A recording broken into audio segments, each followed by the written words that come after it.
온 세대에 주신 말씀은 요한복음입니다. 요한복음 11장 39절에서 44절까지 말씀 함께 합독으로 읽도록 하겠습니다. 요한복음은 신약성경 166면에 나와 있습니다. 말씀을 함께 합독으로 함께 하겠습니다. 요한복음 11장 39절에서 44절입니다. 말씀을 선포하겠습니다. 함께합니다. 예수께서 이르시되 돌을 옮겨 놓으라 하시니 그 죽은 자의 누이 마르다가 이르되 주여 죽은 지가 나흘이 되었음에 벌써 냄새가 나나이다. 예수께서 이르시되 내 말이 내가 믿으면 하나님의 영광을 보리라 하지 아니하였느냐 하시니 돌을 옮겨 놓으니 예수께서 눈을 들어 우러러 보시고 이르시되 아버지여 내 말을 들으시는 것을 감사하나이다. 항상 내 말을 들으시는 줄을 내가 알았나이다. 그러나 이 말씀하옵는 것은 둘러선 무리를 위함이니 곧 아버지께서 나를 보내신 것을 그들로 믿게 하려 함이니이다. 이 말씀을 하시고 큰 소리로 나사로야 나오라 부르시니 죽은 자가 수족을 배로 동인 채로 나오는데 그 얼굴은 수건에 쌓였더라. 예수께서 이르시되 풀어 놓아 다니게 하라 하시니라. 아멘. 자리에 앉겠습니다. 여러분들은 하루 종일 어떤 생각하시며 사십니까? 저는 요즘에 모든 삶을 하나님의 말씀을 준비하는데 집중하고 있습니다. 한 주간 어떤 말씀을 전해야 우리 교인들이 잘 들을 수 있고 잘 들리는 말씀을 전할까? 그렇게 걷고 있습니다. 그렇게 살고 있습니다. 갈수록 코로나19의 확산세가 더욱 심해지고 있습니다. 거리두기 2.5단계로 격상되었고 또 말하기를 3단계가 되면 이젠 10인 이상 모임 금지도 행정명령이 내려질지도 모르는 형편입니다. 마스크를 쓰고 다니는 것은 이젠 일상이 되어버렸습니다. 그래서 제가 마스크 안 쓰는 분 보면 제가 마스크 쓰라고 합니다. 인사가 어떤 분이 마스크 안 쓰고 다니길래 왜 마스크 안 쓰고 다니세요? 이렇게 불렀어요. 물었어요. 그랬더니 오늘 설교 제목 아이고 죽으면 끝인데요. 죽으면 끝입니까? 죽으면 시작입니까? 여러분 1947년 이탈리아의 알베르 까미라는 사람이 발표한 페스트라는 책이 있습니다. 이 작품은 유명한 작품이기 때문에 많은 사람들이 제목 정도는 알아요. 까미는 이 페스트는 전면 폐쇄된 지중해 연안의 도시 오랑을 무대로 하여서 재난 상황을 형상화했습니다. 수많은 희생자가 속출하여 지옥을 겪게 됩니다. 여러분 알다시피 패스트 때문에 유럽의 인구의 수많은 인구가 다 죽습니다. 정확한 통계는 다 달라요. 그런데 굉장히 많은 사람이 죽어나면서 지옥을 겪게 됩니다. 시민들은 불안과 공포로 인해서 절망의 수렁에서 다 허우적거립니다. 무능한 정부의 성급한 낙관론에 솔깃해 근거 없는 희망 고문에 시달리기도 합니다. 그러나 패스트가 백신이 나오는 바람에 퇴치되고 시민들이 환호하는 축제로 마무리되면서 이런 말로 쓰여집니다. 패스트균은 결코 죽거나 소멸되지 않는다라고 경고했습니다. 그러면서 까미는 말하기를 사람은 각자 자기 속에 패스트를 지니고 있기 때문이다 라고 말합니다. 여러분, 저는 20대부터 신학을 했습니다. 신학하면서 제가 늘 마음에 가졌던 질문은 인간의 전적인 타락입니다. 인간은 왜 전적인 타락입니까? 좋은 사람도 있는데. 그런데요, 인간은 전적인 타락자들이에요. 인간 안에 죄가 다 들어있다는 거예요. 사람은 각자 자신 속에 패스트를 지니고 있기 때문이라는 거예요. 여러분, 바이러스는요, 자연의 일부예요. 자연의 일부지만 사람들의 죄악으로 질병이 된다는 거예요. 바이러스를 갖다 실험하는 거예요. 계속. 그러다 보니까 이게 질병이 되는 거예요. 오늘 팬데믹이 선포되어 전 세계에 확산된 코로나19로 이와 같은 질병은 인간들의 죄악으로 발생한 것이라 해도 과언은 아닙니다. 만약에 강대국이 이런 일을 벌이지 않았다면 어떻게 됐을까요? 그 나라는 아마도 세계를 대상으로 손해배상을 해야 될 거예요. 그런데 두 강대국이 이 일에 참여했다는 거죠. 중국과 미국. 자기들이 실험하면서 만든 바이러스라고 사람들은 다 알고 있어요. 근데 그들은 아니라는 거죠. 서로 핑계를 대는 거죠. 아니다, 아니다. 왜요? 힘이 있으니까.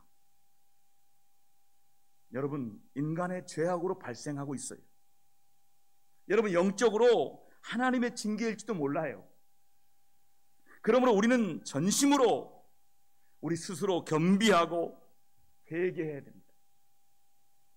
오늘 말씀 17절 본문에 보면 예수께서 와서 보시니 나사로가 무덤에 있은지 이미 나으리라 라고 말씀했어요. 여러분, 이 말씀을 보시면 모든 것이 무덤으로 끝난 시간에 예수께서 나사로의 가정에 찾아오셨어요. 아니, 오시려면 빨리 오시지. 다 끝났는데 오신 거예요. 장례가 다 끝났는데 다 끝난 나사로 가정에 예수님께서 찾아오셨어요. 어떤 병에 걸려서 죽었는지 모르지만 나사로는 예수님의 집에 당도하였을 때는 이미 장례를 치른 지 나흘이나 지났습니다. 여러분, 중동 지역에서는요, 사람이 죽으면 당일에 장례를 치릅니다. 왜요? 금방 날씨가 덥기 때문에 빨리 부패하기 때문에 1차 장례는 당일에 치릅니다. 2차 장례는 1년 뒤에 치릅니다. 1차 장례를 다 치렀어요. 자, 17절에 기록한 말씀에 이미 나으리라 표현은 부패 정도가 심했음을 말해주고 있습니다. 본문 39절에 보니까 마르다가 말합니다. 주여, 죽은 지가 나흘이 되었으려 벌써 냄새가 나나이다 이야기합니다. 여러분, 이런 표현들도 모든 것이 다 끝난 절망을 말합니다. 이처럼 모든 것이 끝나서 섭섭한 마음에 마리아는 속이 상해서 예수님 오셨다는 말 듣고도 나가보지도 않습니다. 마르다도 속이 상하기는 마찬가지였어요. 그런데 이 솔직한 마르다는 속내를 다 드러냅니다. 자, 같이 한번 해볼까요? 마르다의 속내 같이 읽습니다. 시작. 주님이 여기 계셨더라면 오라비가 죽지 않았을 것입니다. 이 말을 더 정확히 표현하면 주님이 오시지 않아서 우리 오라비가 죽었습니다. 이런 원망의 소리예요. 그들은 다 끝난 절망의 인생을 살고 있습니다. 2013년 5월 8일 어버이날에 경기도 용인시의 한 아파트에 지병을 앓고 있던 어느 60대 노부부가 자식들에게 짐이 되기 싫다며 스스로 목숨을 끊은 사건이 실제로 있었습니다. 노부부는 세상을 떠나기 전 자식들과 손자들에게 말합니다. 미안하다, 고마웠다라는 내용의 유선을 남겼습니다.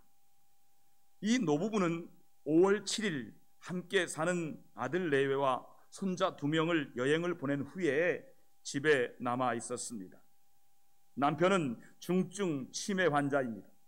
부인은 암 수술을 받고 치료받았습니다. 명문대 나온 남편 전 씨는 몇 년 전부터 중증 치매를 알아왔습니다. 부인 노 씨와 가족들의 보살핌을 받아왔습니다. 그러나 남편은 불행하게도 사람을 잘 알아보지 못할 만큼 병세가 악화되었습니다. 이러한 남편을 돌보던 부인 노 씨는 2012년 중반부터 암세포가 번지기 시작하자 7개월 전 암수술을 받았습니다. 힘겨운 투병 생활은 노부부를 지치게 만들었습니다. 그러던 중 부인 노 씨는 자살이라는 극단적인 선택을 한 것입니다. 노부부는 자녀들이 여행을 떠난 이튿날 병마로 지친 인생을 스스로 마감했습니다. 유서에서 아들에게 고맙다, 미안하다, 아버지, 엄마가 같이 죽어야지, 어느 하나만 죽으면 너희에게 짐이 될 것이다 라고 썼습니다. 또 며느리에게는 고맙다, 미안하다, 아들들 잘 키워라 적었습니다. 초등학교 손자들에게는 엄마 아빠와 행복해라, 사랑한다, 마지막 인사를 남겼습니다. 어느 60대 노부부가 얼마나 삶이 힘들었으면 스스로 목숨을 끊었을까요? 노부부는 절망적인 상황을 이기지 못하고 스스로 인생의 끝을 내고 말았습니다. 이런 일이 오늘 우리가 살아가는 절망적인 삶의 현장입니다. 오늘 본문 11절 말씀에 주님이 말씀합니다. 우리 친구 나사로가 잠들었다. 그러나 내가 깨우러 가노라 말씀하십니다. 주님도 나사로가 죽었다는 사실을 이미 다 알고 계셨습니다. 나사로가 죽은 지 나흘이 지난 후에 주님이 찾아오셨습니다. 주님은 나사로의 무덤을 찾아가셨습니다. 그리고 무덤 앞에서 이렇게 말씀했어요. 돌을 옮겨 놓으라. 이 돌은 나사로를 사망의 권세에서 가둬버린 그 돌이었습니다. 나사로를 생명으로부터 차단한 돌이었습니다. 모든 희망을 막아버린 돌이었습니다. 그 돌을 옮겨 놓으라고 우리 주님은 말씀하셨습니다. 이 말씀은요, 우리 일과 주님 일이 따로 있다는 것입니다.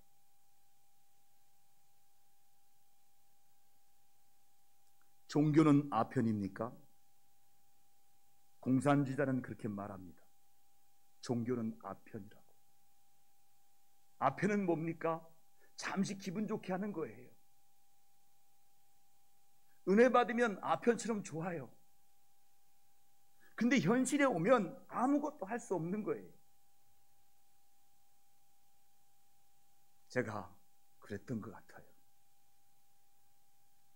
교인들을 은혜 받게 하고 목사님 말씀 들을 때는 그런 것 같습니다. 그런데 못 살아줘요. 어떻게 해야 됩니까, 목사님?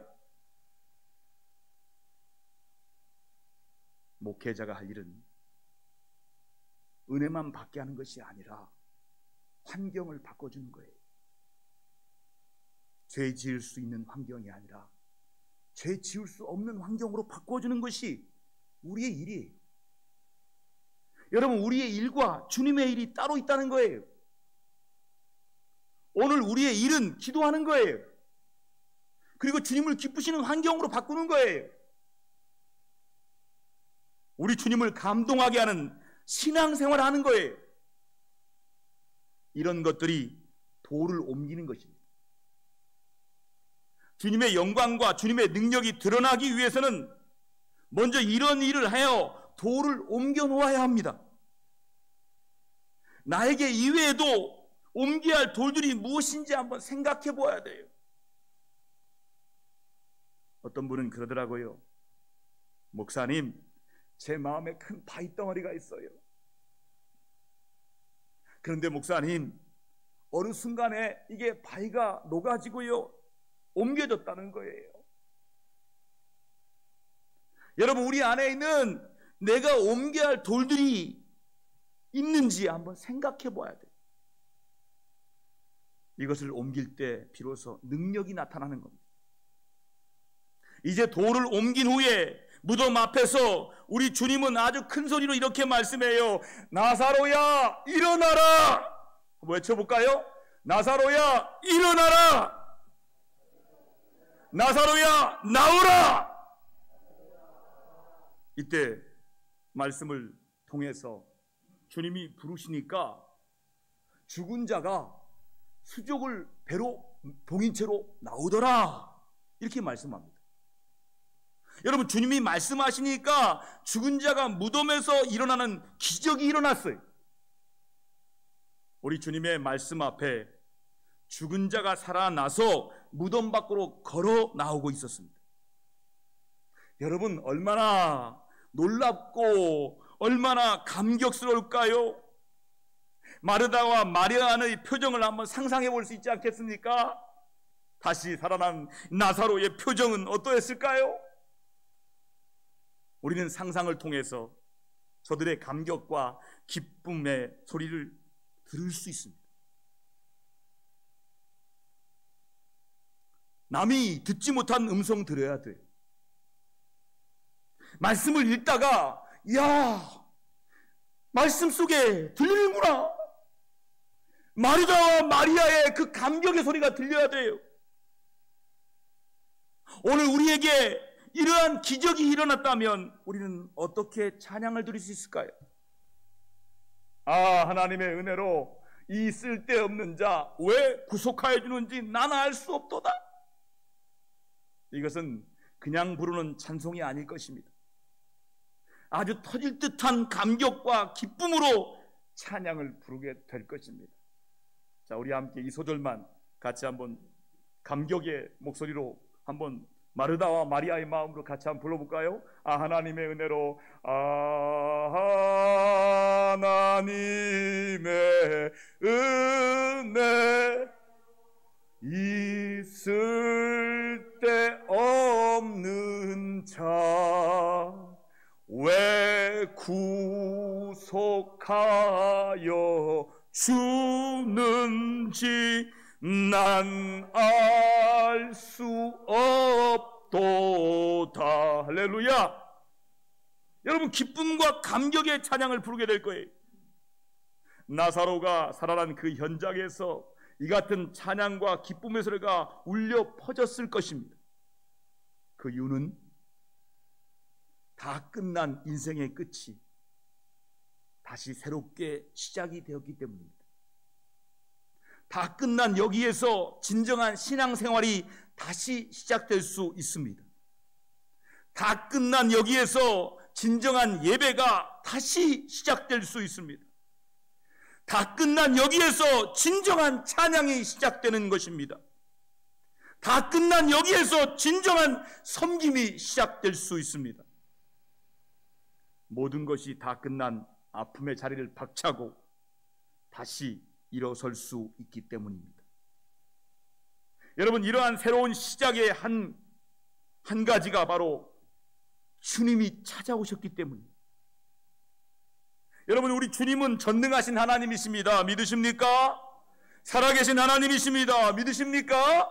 오늘 우리의 아픔과 눈물을 웃음으로 바꾸어 주시는 분이십니다. 오늘 코로나19로 온 나라가 슬픔에 잠겨 있다 하더라도 우리 주님의 손을 붙잡으면 우리는 박장대소 웃을 수 있게 됩니다.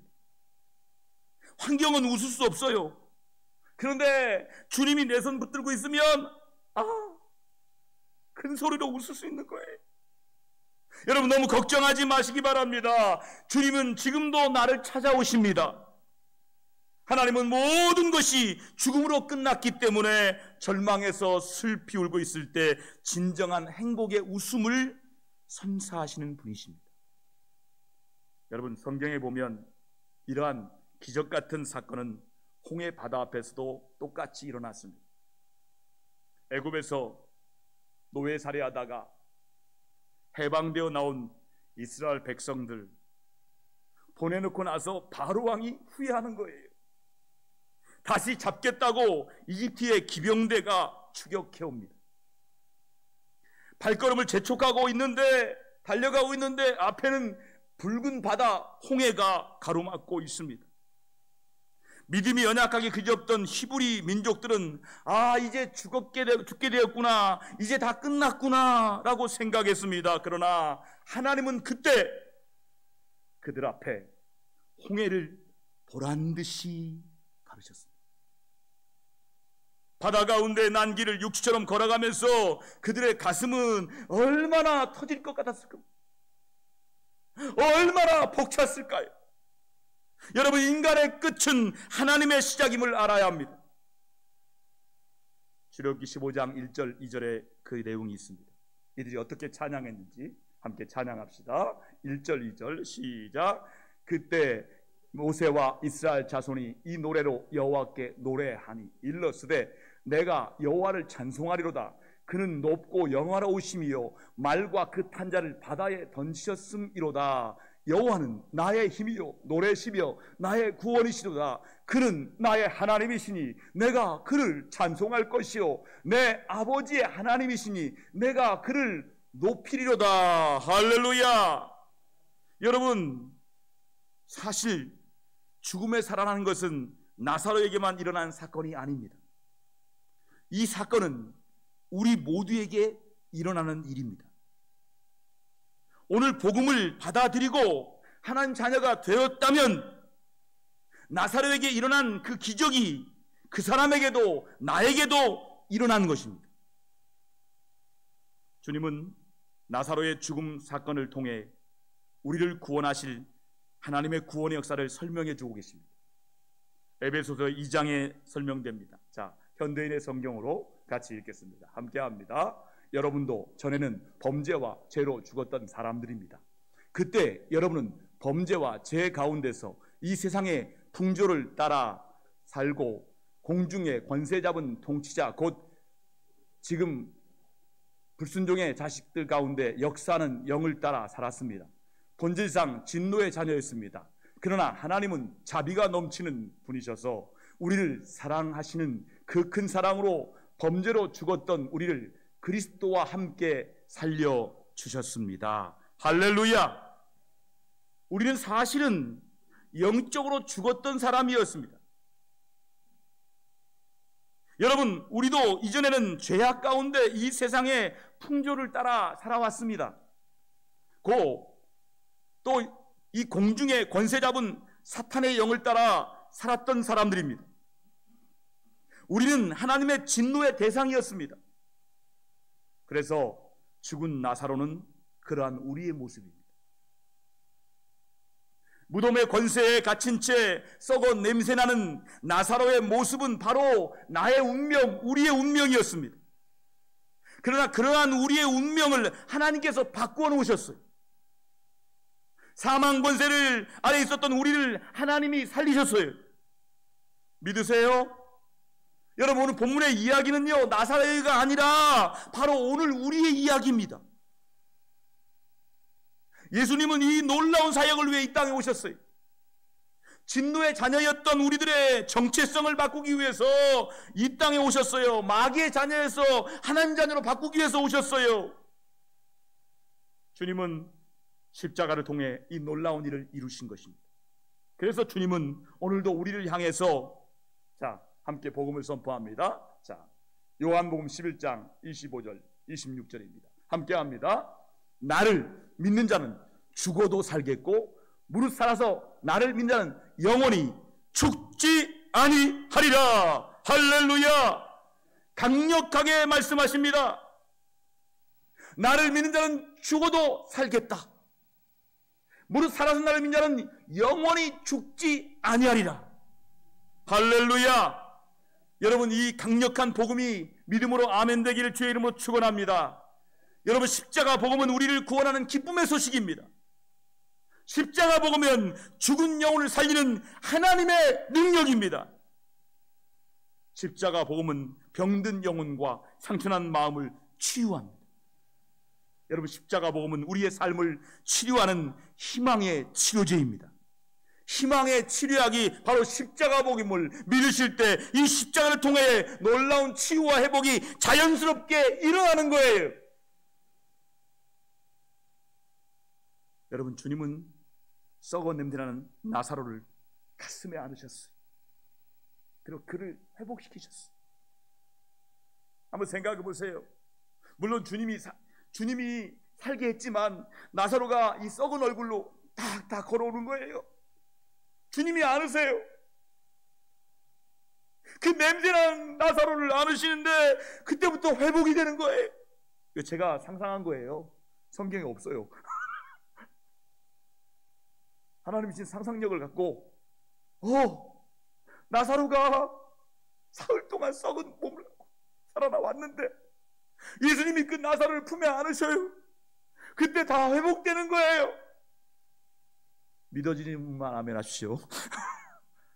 여러분, 그리고 오늘은 우리 주님은 그를 끌어안아줬어요. 오늘도 그 주님이 냄새나는 나를 전적인 타락한 나를 끌어안아 주고 있습니다. 우리는 한숨과 눈물, 고통과 아픔, 좌절과 절망 가운데 살 수밖에 없는 인생길입니다. 하지만 우리는 주님의 사랑과 능력 안에서 절망의 무덤 속을 걸어가는 나오는 기적을 체험할 수가 있습니다. 이처럼 하나님은 인생의 끝을 희망으로 바꾸시는 거룩하신 능력의 하나님입니다. 1978년 충북 청주에서 태어난, 그래서 이화여대를 다니던 이지선이라는 청년이 있었습니다. 이지선 양은 꿈이 많았어요. 믿음이 신실했어요. 그래서 교회에서 찬양하기를 좋아했던 외모가 아주 예쁜 여대생이었습니다. 그런 그녀에게 2000년 7월 음주운전 차량과 부딪혀서 전신의 55%의 3도 화상을 입게 됩니다. 이지선 양은 회복이 된 후에 미국에서 공부합니다. 상담 심리학을 공부한 것 같아요. 그리고 지금은 한동대학교 교수로 재직하고 있습니다. 그래서 지금도 절망에 빠져 있는 살아가는 사람들, 수많은 사람들에게 희망과 용기를 주는 소망의 간증자가 되고 있습니다. 그녀는 자신의 책에, 이 책입니다, 이렇게 써놓고 있어요. 누군가 제게 물었습니다. 이전 사고 전 그 자리로 되돌려 준다면 당신은 어떻게 하겠느냐? 저희의 대답은 되돌아가고 싶지 않다는 것입니다. 지금 제 안에 담고 있는 고난이 가져다 온 축복의 보물들은 정말 그 무엇보다도 바꾸고 싶지 않기 때문입니다. 저는 사고 이후에 제 삶을 통해 예전에 몰랐던 하나님의 사랑을 더 깊게 머리가 아닌 가슴으로 믿게 되었습니다.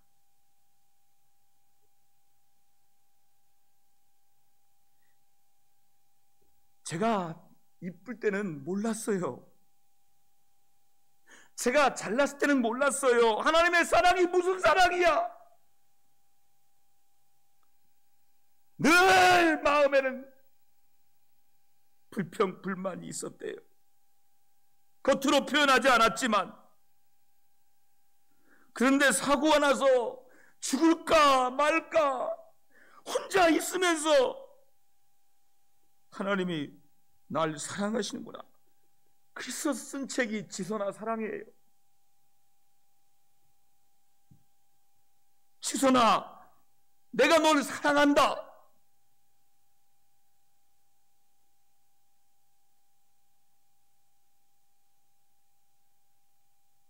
그가 말합니다. 정말 중요한 것은 보이는 것이 아닙니다. 보이지 않는 영적인 것입니다. 절망적인 상황 속에서 그녀가 희망을 찾게 된 이유가 무엇인 줄 아십니까? 그것은 모든 것이 합력하여 선을 이루시는 하나님을 믿었습니다. 죽은 나사로를 살리신 하나님의 능력을 믿었어요. 그래서 인생의 끝이라고 생각할 때 그녀는 주님의 능력 안에서 다시 희망의 출발을 갖게 된 것입니다. 여러분은 지금 어떤 인생을 향해 달려가고 있으신지요? 지금 우리는 코로나19로 많은 고난 가운데 있습니다. 하지만 하나님의 사람들은 이런 때 무엇인가 달라야 하지 않습니까?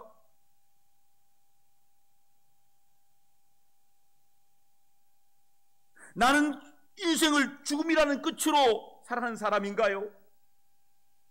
죽으면 끝나 라고 말하는 사람입니까? 아니면 부활이라는 새로운 시작으로 사는 사람인가요? 죽음 넘어 부활의 새로운 영생의 삶이 기다리고 있음을 참으로 믿고 굳게 믿으시고 여러분 승리하시기를 주님의 이름으로 간곡히 부탁드립니다. 기도드리겠습니다. 하나님, 20대 초반에 신학하면서 인간이 전적인 타락한 존재라는 사실을 믿을 수가 없었습니다. 그런데 50이 넘으면서 나를 보고 사람들을 보면서 인간은 완벽한 죄인이구나, 인간은 전적인 타락한 나사로와 같은 죽은 나사로구나, 이제야 조금 깨닫습니다. 주님, 우리가 죽으면 끝입니까? 아니면 죽음 이후에 부활의 영생이 진짜 있는 겁니까? 그것을 믿는 사람이 그리스도인들이라면 삶의 내용이 달라야 되지 않을까요? 왜 그렇게 삽니까? 믿지 못해서 죽으면 끝인 줄 알고 살고 있는 어리석은 우리들을 다시 한번 깨우기 위해서 오늘 나사로의 이야기를 나의 이야기로 들려주신 주님, 제발 죽으면 끝이 아니라 시작임을 믿게 해주세요. 그래서 죽음 너머에 있는 영생의 부활의 삶으로 향하게 도와주세요. 예수님의 이름으로 기도드립니다.